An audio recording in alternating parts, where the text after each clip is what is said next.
நான் எந்த சின்னத்தில் நின்னேன்? உதயசூரியன் சின்னத்தில் நின்னேன். நான் நின்னது எங்களுடைய தனி சின்னம், தீப்பெட்டி சின்னம். அப்ப அவ்வளவு தூரம் இதே மாதிரி வற்புறுத்தல், இந்த தேர்தல் இருக்கிற மாதிரி அப்ப வற்புறுத்தல் இருக்கும்போது 4 அமைச்சர்களை வச்சுட்டு முன்னாடி 4000 பேர் வச்சுக்கிட்டு நான் சொன்னேன், செத்தா என் சின்னத்துல நிப்ப நான் சொல்லியிருந்தேன். நான் எங்க சின்னம் தீப்பெட்டி சின்னத்துல நான் நின்று ஜெயிச்சேன். நான் திமுக சின்னத்துல நான் நிக்கல. நான் அதே வேளையில நாங்க அந்த கூட்டில் இருந்து நான் வெற்றி பெற்றிருக்கேன். இப்ப நான் ராஜினாமா பண்ணனா அத்தனை திமுக எம்பிகளை ராஜினாமா பண்ண சொல்லுங்க.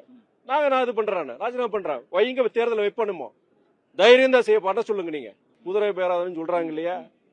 தாவேக்கா அவங்க சொல்றாங்க, தாவேக்கா ஓட்டுக்கு பணம் கொடுத்ததான் கேட்கிறேன். நான் பத்திரிகையாளர்கள் மக்கள் மத்தியில் இந்த கேள்வி வைக்கிறேன். நான் தாவேக்கா வாக்குகளுக்கு பணம் கொடுத்ததா?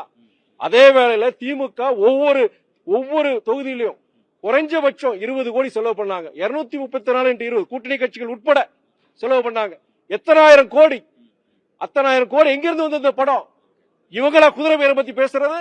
இப்ப 2 பேர் எங்களுடைய சட்டமன்ற உறுப்பினர்கள் எங்க டெக்னிக்கலி பாத்தீங்கன்னா அவங்க திமுக தான். ஆனா எங்களுடைய சட்டமன்ற உறுப்பினர் இன்னைக்கு முடிஞ்சு விலை போயிட்டாங்க. குதிரை பேரம் பண்ணது யாரு? குதிரை பேரோ கழுதை பேரோ சோஃபா மாடல்ல கண்டெய்னர் மாடல்ல பண்றது திமுக. அந்த கேள்வி வைக்கிறதுக்கு அருகதை இல்லாத இயக்கம் திமுக. இன்னைக்கு கூட 3 பேர் கைது பண்ணிருக்காங்க சார். அந்த மாவட்டத்துல ஒரு எம்எல்ஏ விலை கொடுத்து வாங்க முயற்சித்ததாக 3 பேர் கைது செய்யப்பட்டிருக்காங்க. எப்படி பாருங்க? கண்டிப்பா அதாவது மூதாந்திரம் இல்லாம கைது பண்ணிருக்க மாட்டாங்க. அப்படி அவங்களை கைது பண்ணி விசாரிக்கும் போது அந்த எம்எல்ஏ மாத்திரம் கிடையாது, எப்படியாவது இந்த அரசை கவுத்துறணும்.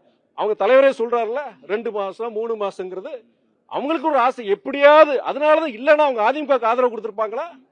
அதிமுக நீங்க வாங்க நாங்க பின்னாடி அதுக்கு சொல்லுவாங்களா? அவங்க மறுக்கிறாங்க இன்னைக்கு. ஆனா இன்னைக்கு இந்தியன் யூனியன் முஸ்லீம்களுடைய மூத்த தலைவர் மாமா காதர் மொய்தீன், கம்யூனிஸ்ட் இயக்க தலைவர்கள் அத்தனை பேர் இன்னைக்கு சொல்லிட்டாங்க என்ன சொன்னாங்கன்னு, என்ன பேசுனாங்க செஞ்சாங்கன்னு.